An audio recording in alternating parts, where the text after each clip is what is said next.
Sir ಇಲಾಖೆಯ ಸೂರ್ಯ ಅದೇನಾದ್ರೆ ರೂಟೀನಾಗ ಆಗಿರ್ಬೋದು, ಅದರಲ್ಲಿ ಏನು ಹೇಳ್ಬೇಕು, ನಾವೇನು ಹೇಳ್ಬೇಕು ಸರ್ ಅಟ್ ಎ ಟೈಮ್ 5-6 ಕಡೆ ಆಗಿದೆ ಸರ್. ಏನಾದರೂ ಈ ಥರ ಏನಾದ್ರು ಮಾಡಿ ಗೊತ್ತಿಲ್ಲ. ಅದು ಇನ್ನೂ ಇನ್ವೆಸ್ಟಿಗೇಷನ್ ಆಗಬೇಕು. ಎದಕ್ಕೆ ಮಾಡಿದ್ದಾರೆ ಏನು ನಮಗೂ ಗೊತ್ತಿಲ್ಲ. ಅದು ಹೊರಗೆ ಬಂದ ಮೇಲೆ ಗೊತ್ತಾಗಲ್ಲ ಎದಕ್ಕೆ ಮಾಡಿದಾರೆ ಅಂತ. ಮಾಹಿತಿ ಬರೋರಿಗೆ ಏನು ಹೇಳಲಿಕ್ಕಾಗಲ್ಲ ಹಿಂಗೆ ಅಂತ ಸ್ಪಷ್ಟ. ಈಗ ವೇಟ್ ಮಾಡೋಣ, ನಾಳೆವರೆಗೆ ಗೊತ್ತಾಗುತ್ತೆ ಏನು ರೀಸನ್. ಆವಾಗ ಅದಕ್ಕೇನಾದ ಹೇಳಲಿಕ್ಕೆ ಅನುಕೂಲ ಆಗುತ್ತೆ. ಅಂದರೆ ಮತ್ತೊಂದು ಕಡೆ ಅಂತಂದ್ರೆ ಜಾರಕಿಹೊಳಿ ಕುಟುಂಬದ ಈ ಕಡೆ ನಿಮ್ಮ ಬಾಮೈದ ಬೇರೆ ಸರ್ ಅವರು ಇರ್ಬೋದು. ಅದು ನೋಡೋಣ, ಮಾಹಿತಿ ಬರದೆ ಏನು ಹೇಳಲಿಕ್ಕಾಗಲ್ಲ. ಯಾವ ರೀಸನ್ಗೆ ಅವರು ರೇಡ್ ಮಾಡಿದ್ದಾರೆ, ಅವ್ರು ಏನು ಕೇಳಿದ್ದಾರೆ ದಾಖಲೆ ಏನು ಅವ್ರು ಕೊಡಬೇಕು. ಮತ್ತೆ ನಾಳೆ ಮಟ್ಟ ವೇಟ್ ಮಾಡೋಣ, ಏನಂತ ಅರ್ಜೆಂಟ್ ಏನಿಲ್ಲ. ಇವತ್ತು ಅಟ್ ಎ ಟೈಮ್ 7 ಕಡೆನೂ ಆಗಿದೆ ಸರ್. ಯಾವ್ದಾದ್ರು 7 ಕಡೆ ಆಗಿರ್ಬೋದು, 8-10 ಆಗಿರ್ಬೋದು, ಅದು ಗೊತ್ತಿಲ್ಲ. ಟಿವಿಯಲ್ಲಿ ಬರ್ತಾರೆ, ನಾವು ನೋಡಿದ್ವಿ ಅಷ್ಟೇ. ಸೊ ನಾಳೆಗೆ ಅದ್ರ ಬಗ್ಗೆ ಹೇಳೋಣ, ಮಾಹಿತಿ ಸಿಕ್ಕಾಗ ಹೇಳ್ತೀವಿ.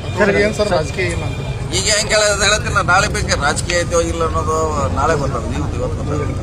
ಸರ್ ಈಗ ಬೆಳಗಾವಿಯಿಂದ ಲಕ್ಷ್ಮಣ್ ಸವದಿ ಆಮೇಲೆ ಅಂತ ಲಕ್ಷ್ಮೀ ಹೆಬ್ಬಾಳ್ಕರ್ ಕೇಳ್ತಾರೆ ಸರ್. ಸಚಿವ ಸಂಪುಟ ಯಾವಾಗ ವಿಸ್ತರಣೆ ಆಗುತ್ತೆ ಸರ್? ಎಲ್ಲರೂ ಕೇಳ್ತಾರೆ. ಅಶೋಕ್ ಪಟ್ಟಣ ಅದಾರ, ಮಾಂತೇಶ್ ಕೌದಲಿಗೆ ಅದಾರ, ಆಮೇಲೆ ಸೀನಿಯರ್ ಗಣೇಶ್ ಹುಕ್ಕೇರಿ ಅದಾರ. 5 ಜನ ಸೀನಿಯರ್. ಅದ್ರಲ್ಲಿ ಯಾರಿಗೆ ಸಿಗ್ತಿದ್ದೆ, ಯಾರು ಕೊಡ್ತಾರೆ ಹೈಕಮಾಂಡ್. ಸರ್ ಈಗ ಬಿಡದಿ ಟೌನ್ಶಿಪ್ ಏನಾಗ್ತಾ ಇದ್ದು ಅಲ್ಲಿ ಪ್ರಿಯಾಂಕಾ ಖರ್ಗೆ ಅವರು ಒಂದು ಹೇಳಿಕೆ ನೀಡಿದ್ದಾರೆ. ಇನ್ ಕೇಸ್ ಅಲ್ಲಿ ರೈತರು ಏನಾದರೂ ನಮಗೆ ಭೂಮಿ ಕೊಡಲಿಲ್ಲ ಅಂತ ಯೋಜನೆಯನ್ನ ಬೇರೆ ಕಡೆಗೆ ಮಾಡೋಣ ಅಂತೇಳಿ. ಅಂತಂದ್ರೆ ಎಲ್ಲೋ ಒಂದು ಕಡೆ CM DKC ಅವರ ಕನಸನ್ನ ಇದಾಗ್ತಾ ಇದೆ ಅಂತ ಸರ್. ಇಲ್ಲ ಗೊತ್ತಿಲ್ಲ, ನೋಡೋಣ. ಅದು ಚರ್ಚೆ ನನಗೆ ಪೂರ್ತಿ ಮಾಹಿತಿ ಇಲ್ಲ. ಪೂರ್ತಿ ಮಾಹಿತಿ ಅದನ್ನು ಕೇಳಲಿಕ್ಕೆ ಪ್ರಯತ್ನ ಮಾಡ್ತೀನಿ. ಸರ್ ಸಂಪುಟ ವಿಸ್ತಾರ ಜನಕ್ಕೆ ಯಾವಾಗ? ಅದೇ ಹೇಳಿದ್ರಲ್ಲ, ಮುಂದಿನ ಇದು ಲೇಟ್ ಆಗ್ಬೋದು. ಈ 30 ಹಿಡಿದಿದ್ದು 30 ಆಗೋ ಲಕ್ಷಣ ಇಲ್ಲ. ಜುಲೈದಲ್ಲಿ ಆಗ್ಬೋದು. ಸರ್ ಕುಡಿಯುವ ನೀರಿನ ಸಮಸ್ಯೆ ಆಗ್ತಾ ಇದೆ ಸರ್. ಹಿಡಕಲ್ ಡ್ಯಾಮ್ ಮಳೆ ಆಗದೆ ಇದ್ರೆ ಇನ್ನೂ ಹಿಡಕಲ್ ಡ್ಯಾಮ್ನಲ್ಲಿ ಕುಡಿ ನೀರ್ಲಿಕ್ಕಿದೆ, ಇನ್ನೂ ಇಟ್ಟಿದ್ದೀವಿ.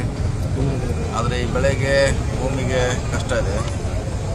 ಸೊ ನೋಡೋಣ, ಇನ್ನೂ 15 ದಿವಸವರೆಗೆ ತೊಂದರೆ ಆಗೋಲ್ಲ ನೀರಿನ ಸಪ್ಲೈ. ಅದಾದಮೇಲೆ ಮಳೆ ಆದರೆ ಎಲ್ಲ ಸರಿ ಹೋಗ್ತಿದೆ. ಇಲ್ಲ ಸರ್ಕಾರ ಚಿಂತನೆ ಮಾಡಿದ್ರೆ ಪರ್ಯಾಯವಾಗಿ ಏನು ಮಾಡ್ಬೋದು. ಅಂಜಲಿ ನಿಂಬಾಳ್ಕರ್ ಅವರು ಒಂದು ಪೋಸ್ಟ್ ಮಾಡಿದ್ರು ಸರ್, ಅದ್ರ ಬಗ್ಗೆ ಏನು ಹೇಳ್ತೀವಿ? ನಿನ್ನೆ ಹೇಳಿನಿ, ಬೆಳಗಾವದಲ್ಲಿ ಹೇಳಿನಿ. ಅದು ಯಾರು ಈಗ ಇಂಥವ್ರೆ ಇವರು ಅಂತ ಹೇಳಲಿಕ್ಕೆ ಆಗೋಲ್ಲ. ನೋಡೋಣ.